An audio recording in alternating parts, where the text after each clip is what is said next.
El dilema es pues irreducible. ¿Debe o no intervenir la policía? Se ha llegado al libertinaje en el uso de todos los medios de expresión y difusión.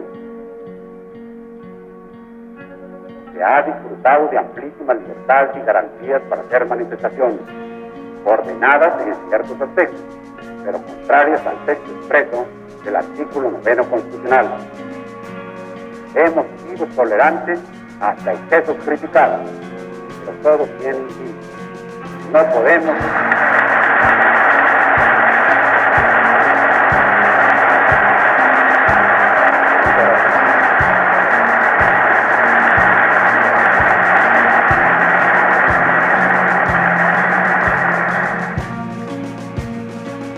Pero todos tienen límite. No podemos permitir ya que se siga quebrantando irremisible el orden jurídico como a los ojos de todo mundo ha venido sucediendo.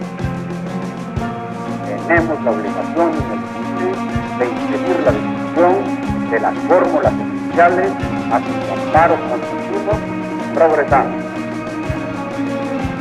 Agotados los medios que aconsejen el buen juicio de experiencia, ejerceré siempre que sea estrictamente necesario la facultad contenida en el artículo 89, fracción sexta de la Constitución General de la República, que textualmente dice: artículo 89. Las facultades y obligaciones del presidente son las siguientes: disponer de la totalidad de la Fuerza Armada Permanente, o sea, del Ejército Terrestre, de la Marina de Guerra y de la Fuerza Aérea para la seguridad interior y la defensa interior de la Federación.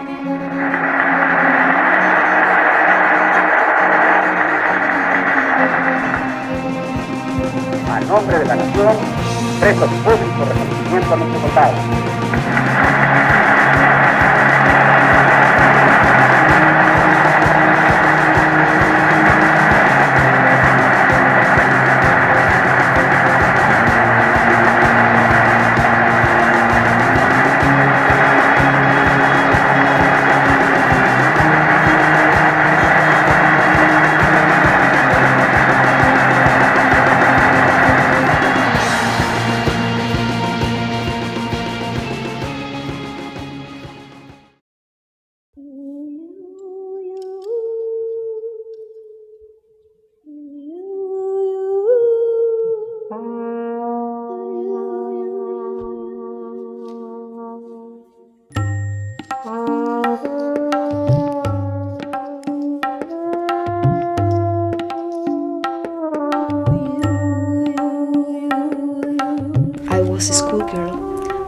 In Santiago, and there was one bookstore called La Librería Universitaria where all poets went to find new and strange things, and there was a little section in one corner where they could have magazines and little publications, probably editions of 200 and so forth.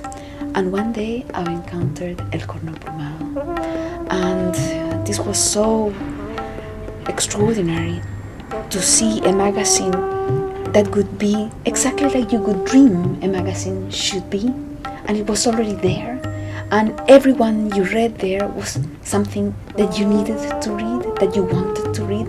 And although my English was not so good, I loved so much the fact that I could read both in Spanish and in English, and that at the end of it, it had letters, so you could learn about the poets, about their feelings and about their pain and about the same struggles that they were going through.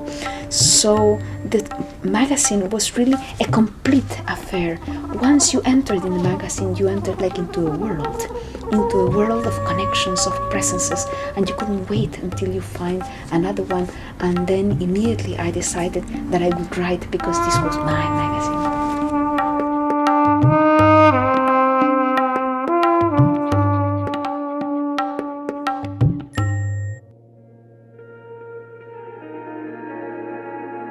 I began writing my first poems in the 1950s, and in the United States in the 1950s, McCarthyism was still, if not rampant, towards the end of that decade, at least very present in people's hearts and minds. And McCarthyism had really, the whole communist witch hunt, the fear that McCarthy and the House Un-American Activities Committee had instilled in academics and poets and writers and teachers and thinkers and thinking people in this country was very much still there.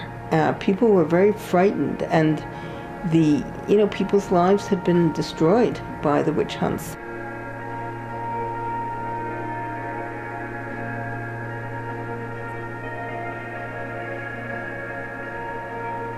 En realidad eran tiempos bastante negros.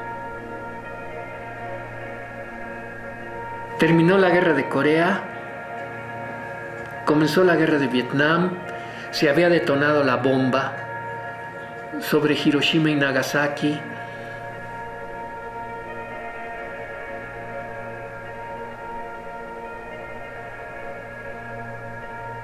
Se apretaban las tuercas de la economía en todas partes. La buena conciencia de la sociedad, muy afeitada, muy bien vestida, muy perfumada, y diciendo que la vida va muy bien.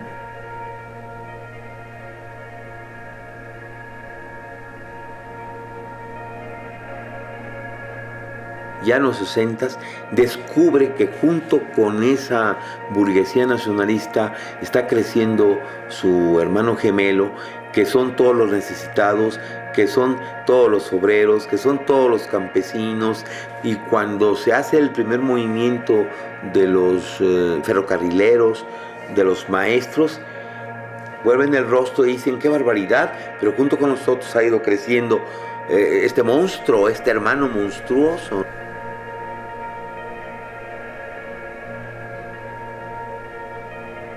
En América Latina, el fracaso repetido de tantos gobiernos, tantas dictaduras oligárquicas, militares, dio la pauta, esa atmósfera, ¿no?, para una rebelión. Que no se puede confiar en el imperialismo, pero ni tantito, nada. Y claro, esta rebelión surgió en el arte.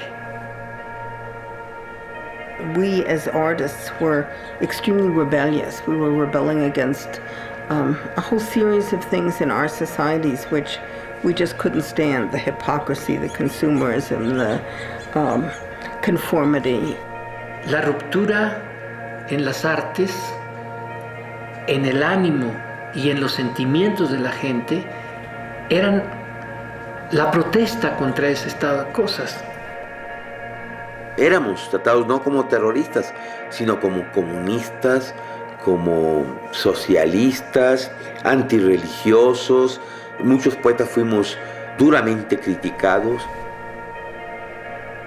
Las artes y revistas como El Corno eran quizá la fisura, la rendija, por donde se podía ver otra cosa.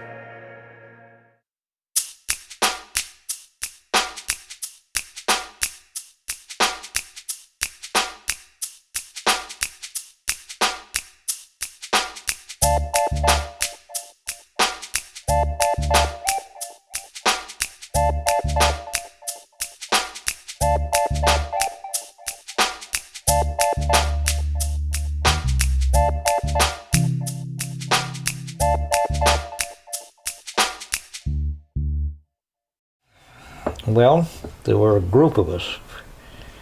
The sculptor Robert Morris, and he and Diane McCoskey were going together at that time, and we were all in a loft illegally on 2nd Avenue. We came to New York to become artists. That was the so-called coffee house period. The readings that started, Mickey Ruskin started the 7 Arts. That was the first one. And that was where people, well, Ginsberg and Diane de Prima, they were all involved with this. The first thing that I did was discover a little coffee house on East 10th Street, the 10th Street Coffee House, that probably had only started a month or so before I came to New York, although I had no idea at that time. And became a regular there, giving poetry readings, becoming part of a group of poets who felt that reading their poems aloud was a really important part of the whole process of writing and creating a body of work. It moved from coffee house to coffee house, and it was usually set up that there were open readings, maybe 2 or 3 times a week. And in the ones that were best set up, you were limited to 3 poems or 5 minutes. Some people didn't observe that, but that was a good thing. And you could learn how to read. You didn't have to wait for the poetry center, that was out of your reach, or the university that was out of your reach, or whatever other cultural institutions. But you could, create your own place and your own audience, and and you thought that had as much value, or possibly more value than the other places. And it worked so well for the younger poets who were involved in it. It was a very, very exhilarating way of life, and for me it was everything. I had nothing else in my life. I went to work from 9 to 6 days a week, or 5 days a week, depending on what my job was, and those one evening a week when I could read every new poem I wrote. I became very friendly with Diane, and one day she was talking on a very early issue of El Corno had arrived, and she said, I think you might be interested in this. And I was, so I got in touch with Meg. I thought it was a very interesting magazine because it had a tremendous number of directions in which it went. It brought things from many sources. And at that time, certainly, I don't think that most of us here were tremendously aware of what was going on in Latin America.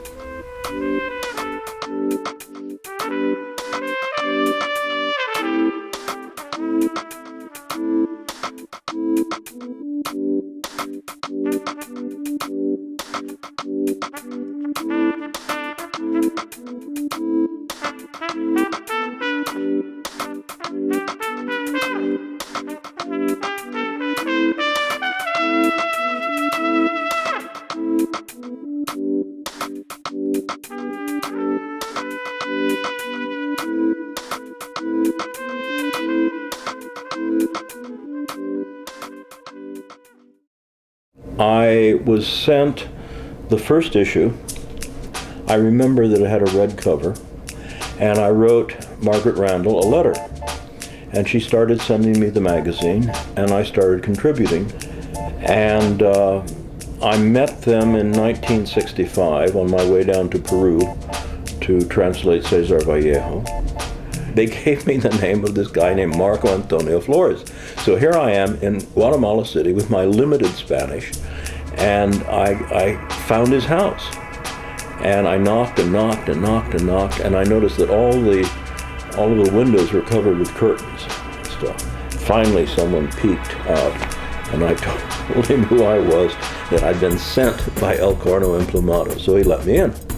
And he was terrified of being arrested and put in prison. I remember having a conversation with him about Vallejo. And he asked me how I understood certain poems. And I gave him kind of apolitical interpretations of the poems. And he said, no, he said, you're wrong. He said, you misunderstand those poems. He He said, those, and then he would take a poem and he would relate it to revolution. And I remember being very sort of impressed and feeling very inadequate that I had been reading Vallejo as a kind of an innocent North American up to that point.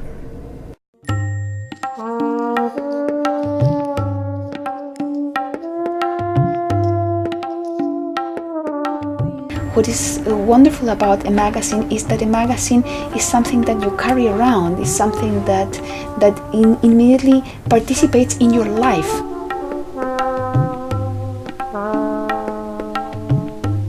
My first reaction to it was that this was a home for poetry, a completely open space where everybody that you would read, poets from Europe, from the US, from Latin America, would be present not because they were Latin or because they were American or European, but because their poetry was relevant to poetry itself. And this was the way we related to poetry anyway. That's why I say it was our magazine.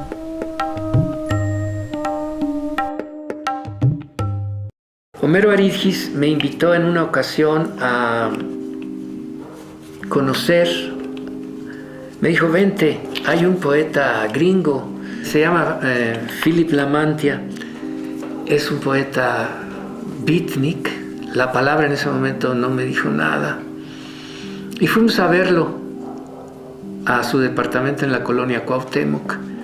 I was a single mother. I had a young son who was 10 months old, when one day I just got tired of New York City and decided to move with my son to Mexico. This was probably the end of the summer of '61. I had been given the name of Philip Lamantia before I left for Mexico, and so when I got to Mexico, I called him and was invited to his apartment in the Zona Rosa in Mexico City, which had become a kind of salon or meeting place for young poets from a lot of different places. Empezaron a llegar algunos amigos suyos, Ray Bremser,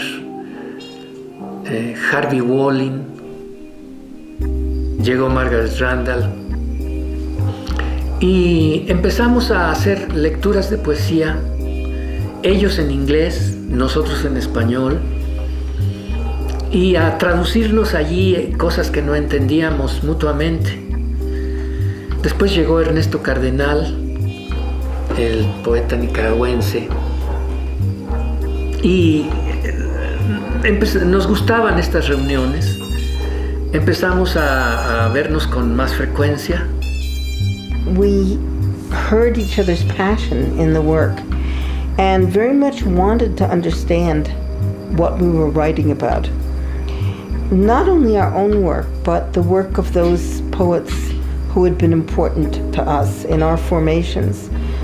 In the case of the Latin American poets, very much Neruda, Vallejo, and in the case of the North American poets, William Carlos Williams, Pound, and so forth. So we had this great desire to share our mentors' work with one another and our own work with one another. En esa atmósfera, alguien dijo, ¿por qué no hacemos una revista? Vimos que compartíamos los que escribían en inglés y los que escribíamos en español, compartíamos las mismas ideas, los mismos sentimientos de deseo de renovación, no solamente una renovación en las letras, en los poemas, en la prosodia, en las imágenes, sino también un deseo de renovación social. And it was out of that experience of reading to one another, sharing with one another, realizing how little we really knew about each other's work and each other's concerns, that the idea for El Corto Emplumado was born.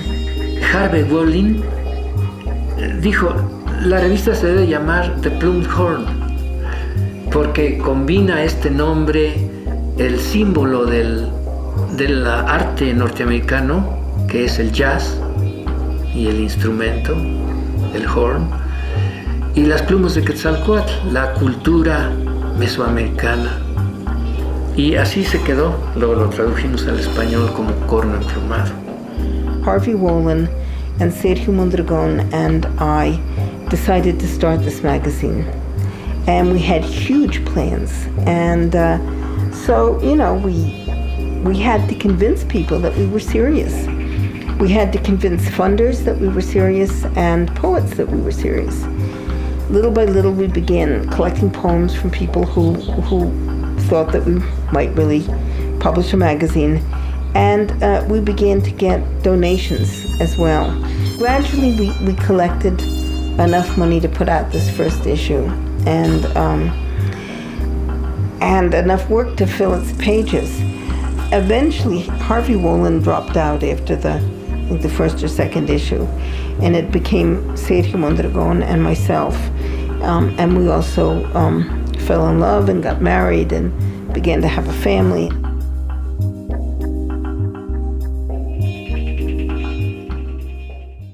El Corno Emplumado, The Plumed Horn, is a magazine of poetry, prose, letters, art from two hemispheres. Editada en español e inglés y publicada en la Ciudad de México. A magazine whose pages conform to the word instead of whose words conform to pages. Y con las cuales se pretende crear la publicación que hace falta. Hoy día, cuando las relaciones entre los países de América son peores que nunca, we hope El Corno Emplumado will be a showcase outside politics for the fact that we are all brothers.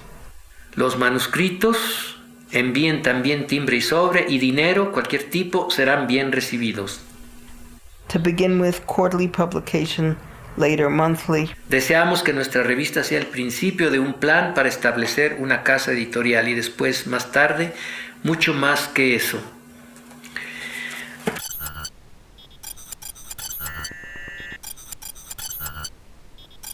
Se funde el metal, que es el plomo.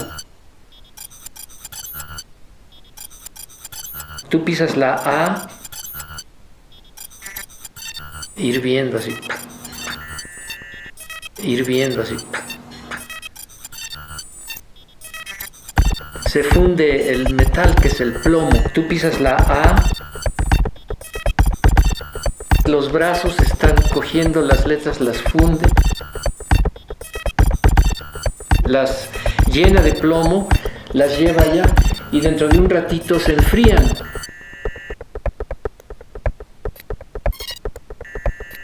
Se llena el hueco con el líquido.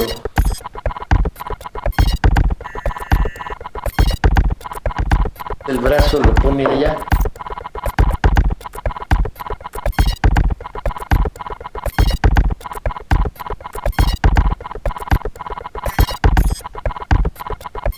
El obrero viene, coge las letras todavía humeantes y forma la página. Forma renglón por renglón y cada renglón es independiente.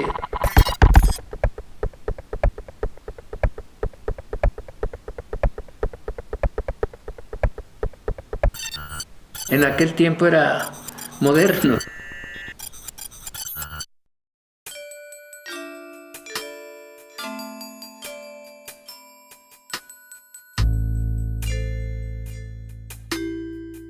Allá en Uruguay, por los años 60, comienzo de los 60, un poeta amigo, Rubén Jakowski, inventó una revista llamada Aquí Poesía, que estableció una serie de contactos, particularmente en América Latina y también en el mundo socialista. Y uno de esos rebotes de esos contactos me permitió a mí conectarme con el Corno Emplumado. Y así comenzamos con Sergio Mondragón y con Margaret Randall empezamos un intercambio. We'd write to that person, we'd ask him or her if they knew other young poets, good poets in that country. Sometimes somebody would say, oh yes, I can get you a wonderful selection of Finnish poetry or Venezuelan poetry or whatever, and they would send us these, this selection of poems. And then that person would very often become our representative in whatever the country.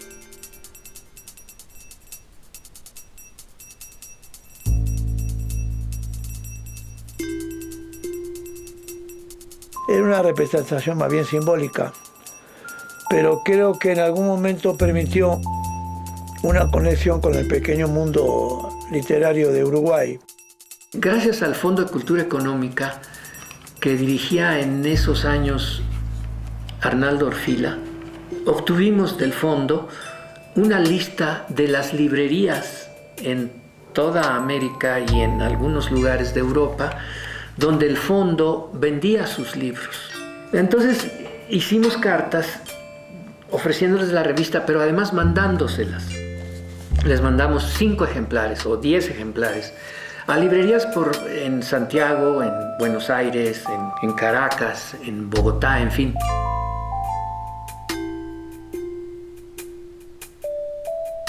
Y les decíamos que se los mandábamos a consignación, que nos pagaran cuando se vendiera. Simplemente los ejemplares que llegaban, yo los colocaba a una gente que estaba vinculada sobre todo a los medios y en algunas librerías, ¿no? Porque tampoco era mucho la cantidad que llegaba.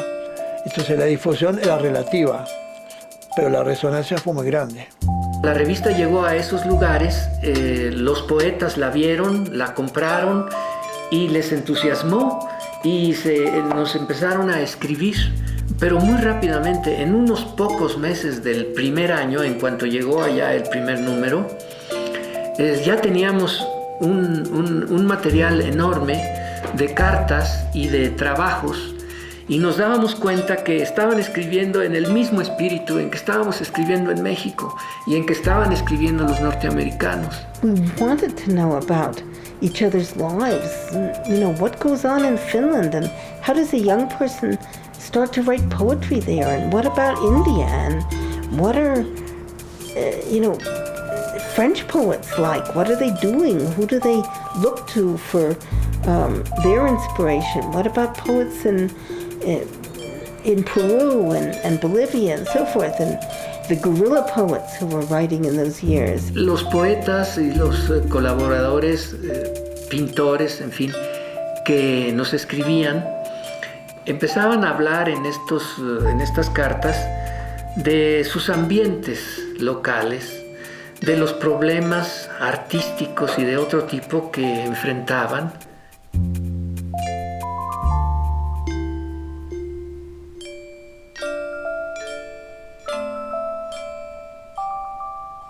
Esta similitud en lo que ocurría nos parecía sumamente interesante y de ahí que empezáramos a publicar las cartas y a propiciar este intercambio.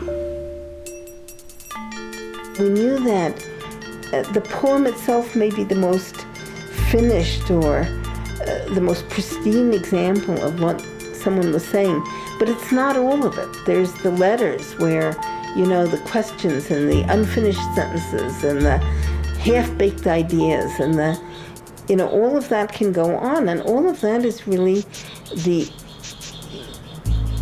raw material, the food for thought, the kind of exchange that eventually produces the poems and the drawings and the finished works, you know, whatever the genre. So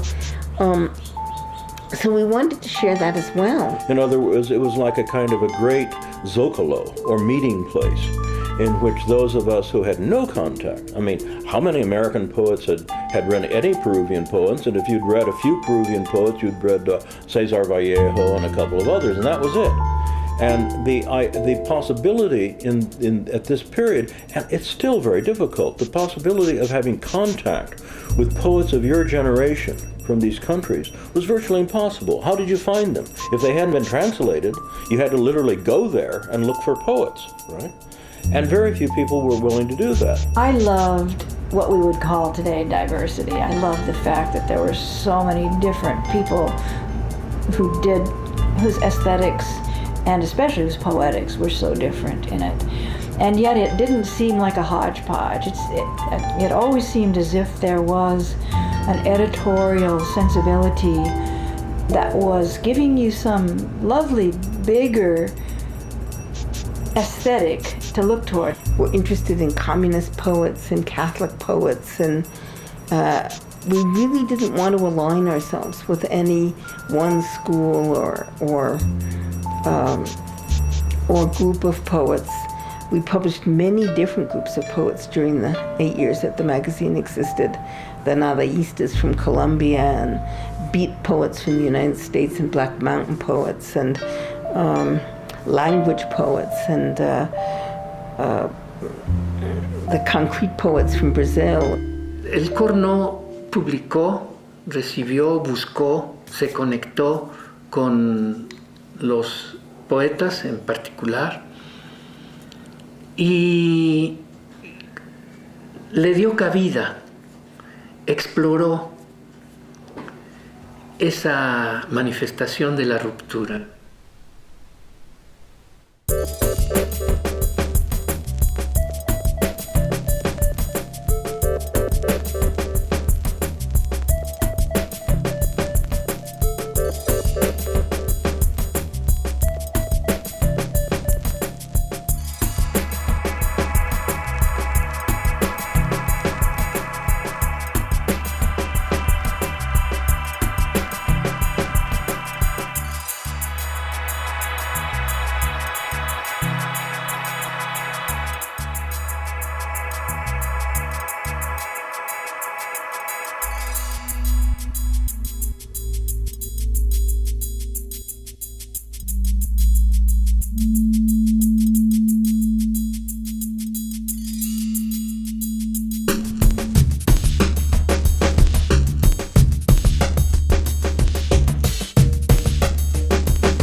Vicente Alverde me dice, oye, me ha invitado, ven conmigo, con los del Corno Emplumado. Dije, ay, yo no los conozco. Y él dijo, no, tienes que conocerlos, tienes que venir. Y yo fui, y Margaret hizo una gran cena. Yo no sé si era el Día de Gracias, pero había pavo y había todo así. Para mí era Navidad. Yo dije, ¿y de dónde sacan dinero estas gentes? Además, ¿cómo hacen una revista? ¿Cómo vas a comparar esto con una revista empastada que es como un libro? ¿Verdad? Aquí hay mucho dinero. Ahí es una como...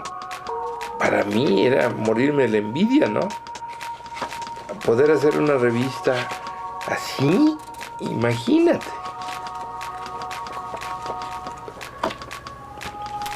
Era importantísimo, tremendo. Y me cayeron muy bien.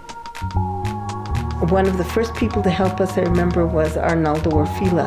He was a tremendous support at the beginning of the magazine, and his wife, the anthropologist Laurette Séjourné, as well. Y también los pintores nos apoyaron muchísimo, donaron cuadros para hacer subastas y con ellas sacábamos el dinero para seguir. Just before the first issue, we had a poetry reading in Mexico City, which we invited people to a benefit reading to raise money for the magazine. Recuerdo una que se llamó Contes for Corno, que fueron puras mujeres poetas en la ciudad de Nueva York. Hubo otras en San Francisco, en la librería City Lights.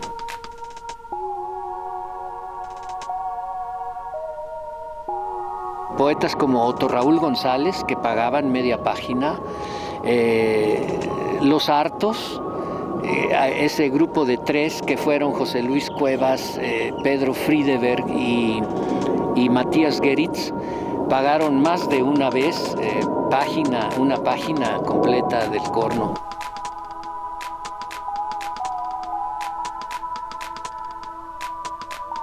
On the back of the journal, there's a list of how much the magazine costs in each country.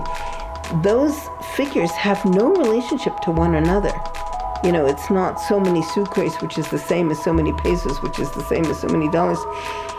The figure is entirely what whoever we knew in that country, who was usually a poet, would tell us, well, a poor poet could afford to spend such and such an amount of money to buy a magazine, you know, say 50 cents or 2 pesos or whatever, you know. So that's what we would charge in that country. I mean, it had no relationship to each other, the prices, and it had no relationship to what it cost us to produce the magazine. One thing they did to pay the rent in Mexico City was translate American comic strips, translating the text bubbles into Spanish. We wrote reviews for the newspapers. We taught English. We did odds and ends. There's one issue I looked at that has the inside back cover just says patrons ? I.e. no patrons for this issue. And during the life of the magazine, we had support from the Mexican government and many of its agencies, Education, Bellas Artes. Y en todos esos lugares había directivos, gente que simpatizaban con la literatura, leían o escribían ellos mismos. Así fue como pudimos hacerla, tocando puertas, trabajando muy duro. We just sort of foundered from issue to issue, but we never really missed an issue until the magazine shut down. In Latin American universities in the 60s were completely immersed in society. To be a university student was to participate in the social and political movements of the time. It was not to be in a little castle. For example, some of the poets were sailors. Some of the poets worked, in agriculture. Some poets worked in all kinds of things. Poets were regular people.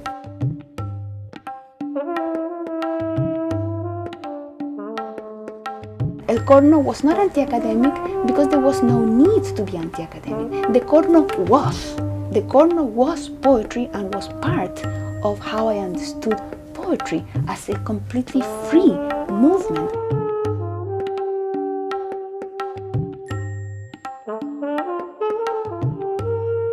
This was the most important thing, that poetry was in life. It was not kept in books.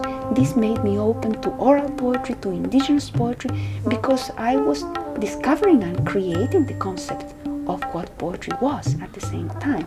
If you sequester this, if poetry is taught, then you immediately take the power out of it.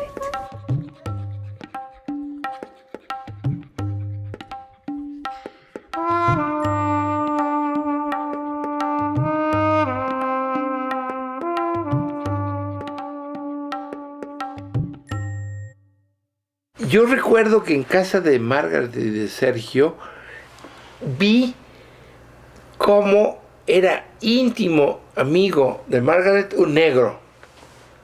Por primera vez vi a un negro así en la mesa. We have to know one another. We have to try to understand one another. And for that we have to have contact.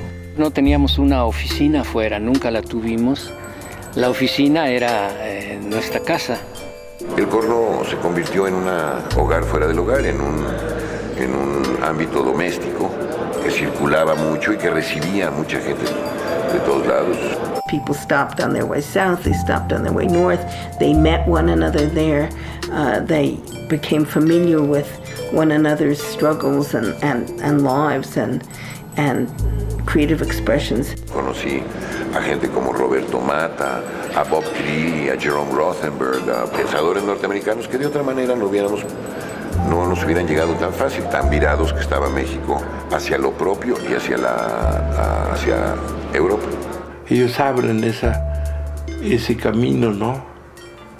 Por eso creo que son muy dignos y muy valiosos. Pero vaya, eso ahora me doy cuenta. En aquel tiempo decíamos, ¡ay, los hippies! Los beatniks.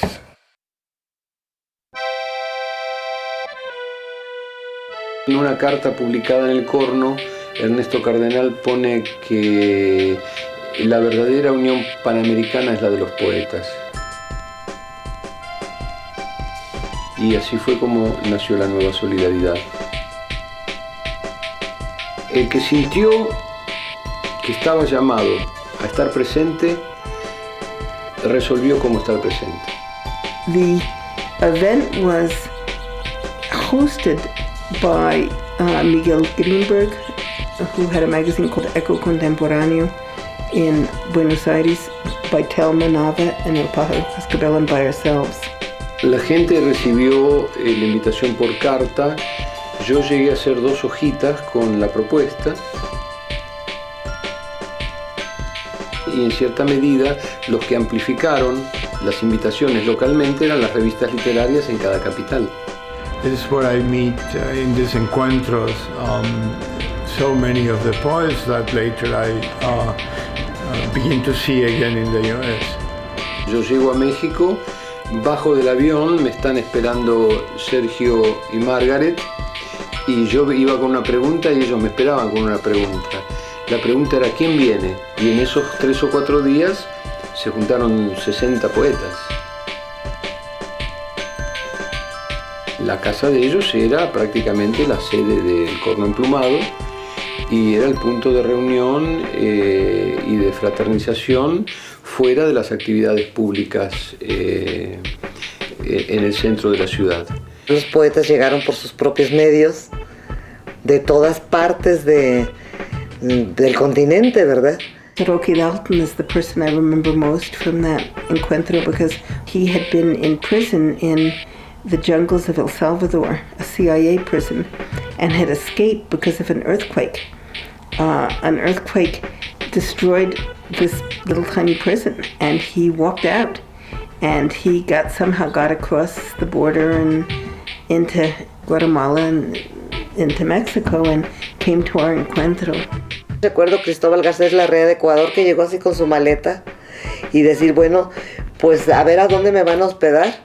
Y nosotros no teníamos dinero, no había fondos para realizar ese encuentro, pues buscábamos casas de amigos en donde pudieran quedarse los poetas que habían llegado. Conseguimos la sede, que fue el Club de Periodistas de la Ciudad de México.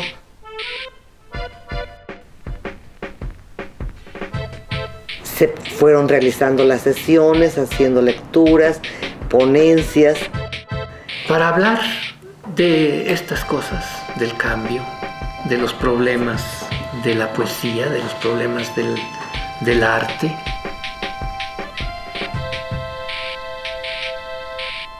Y decidimos que para que no fuera una cosa cultural, formal y rígida, en vez de que esas reuniones terminaran con una lectura de poemas que se podía convertir en algo muy aburrido, decidimos organizar una gran lectura en el Parque de Chapultepec. It was in a little corner of Chapultepec that has a tiny statue of Sancho Panza and Don Quixote. I can't remember exactly where that is, but it's someplace in the park, and it must have seats or something around, and that's where we had this reading, and we had hundreds of people, and I can remember, I have this image in my mind of Jaime Carrero, who was a Puerto Rican artist and poet, who was sketching, making little sketches of all the poets, and he was sitting there, and I can remember him doing that, and I think one of my kids sitting on the ground between his legs, and people just read and read.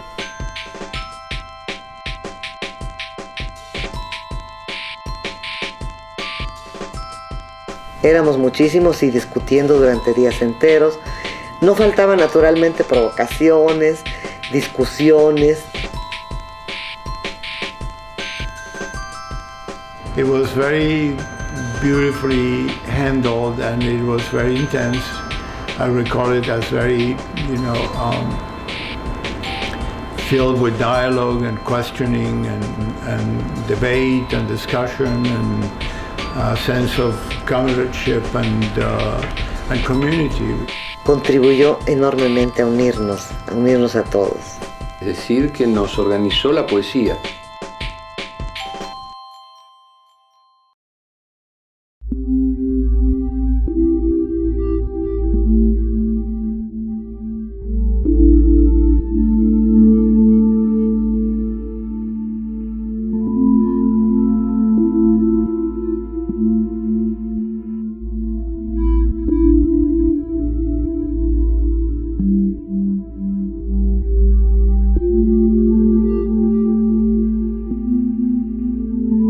Remember that period is a period of the dirty wars, is a period of, the death of Guevara, of the death squads, and Uruguay and Chile and Brazil and Argentina and Bolivia were going through a very different period at the end of the 60s. So how do you make sense of all that?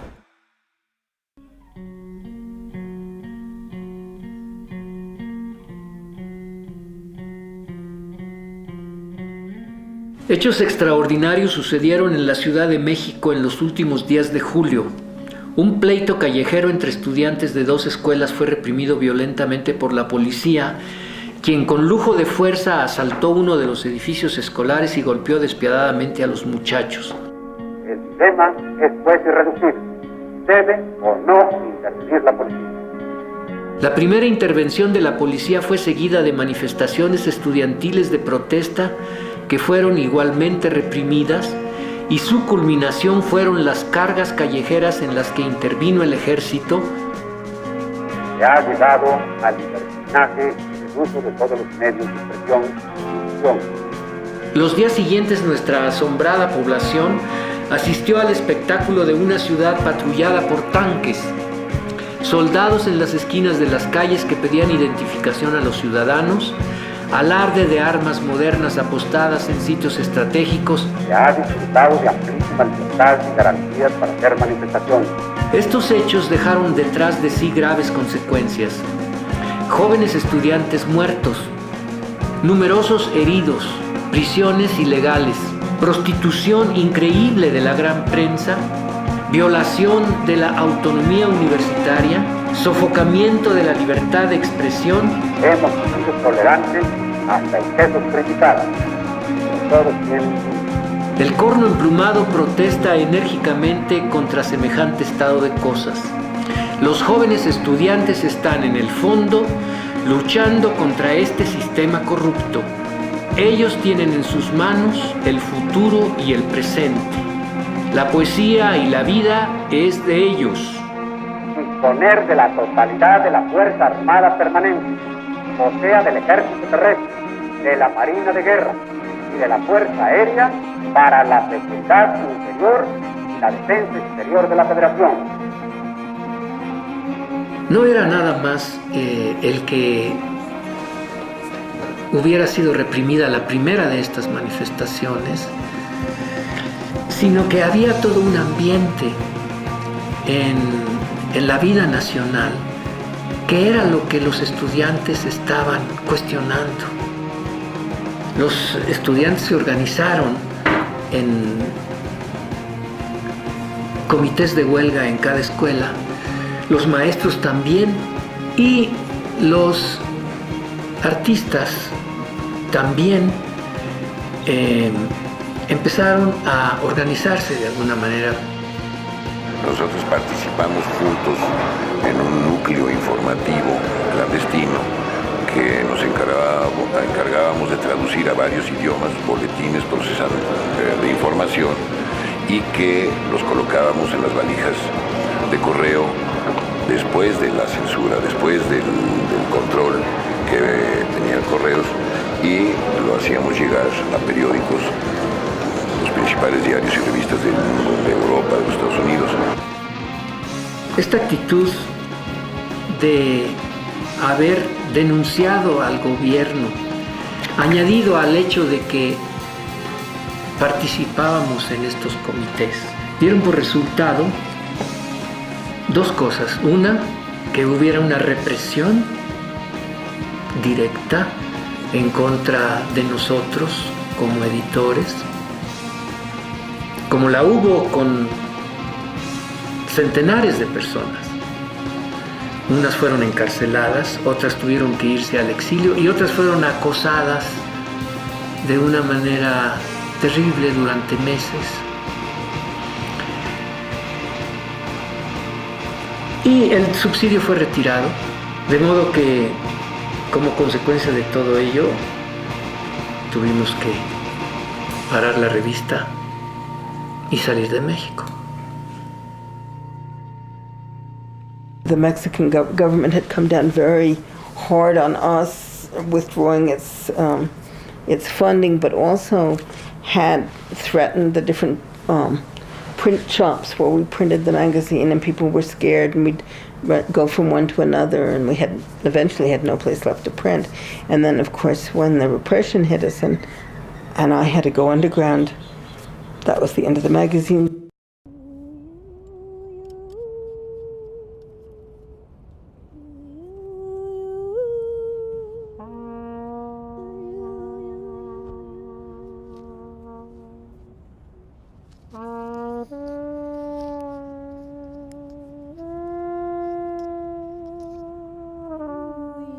Yo creo que las revistas siguen haciendo su pelea aunque hayan dejado de aparecer. Y yo creo que es el caso del Corno Emplumado.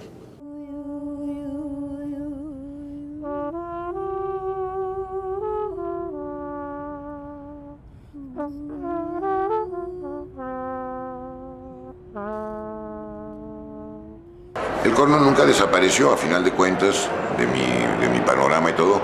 Me había dejado una enorme experiencia, me había dado unas amistades de por vida, me había enseñado muchísimo, había yo aprendido mucho y lo repetí de alguna manera o de otra en mi vida posterior, a lo largo de mi vida posterior. Es decir, el Corno, más que una etapa, fue más que una etapa de la vida, más que eso, el Corno fue una forma de ser. Aprendí a una forma de ser.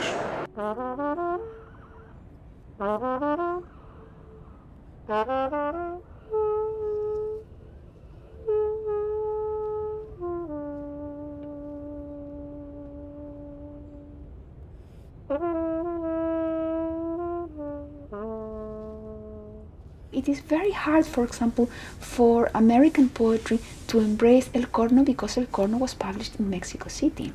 And in Mexico City it's probably very hard to embrace it because it was an international operation.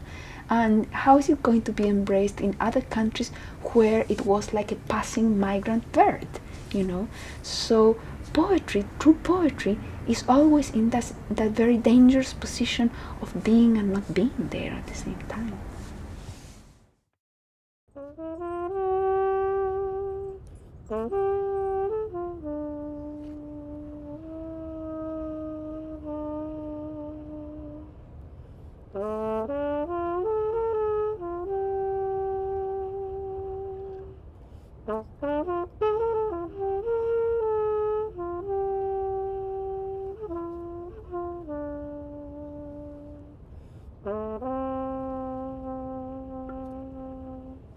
Uh-huh.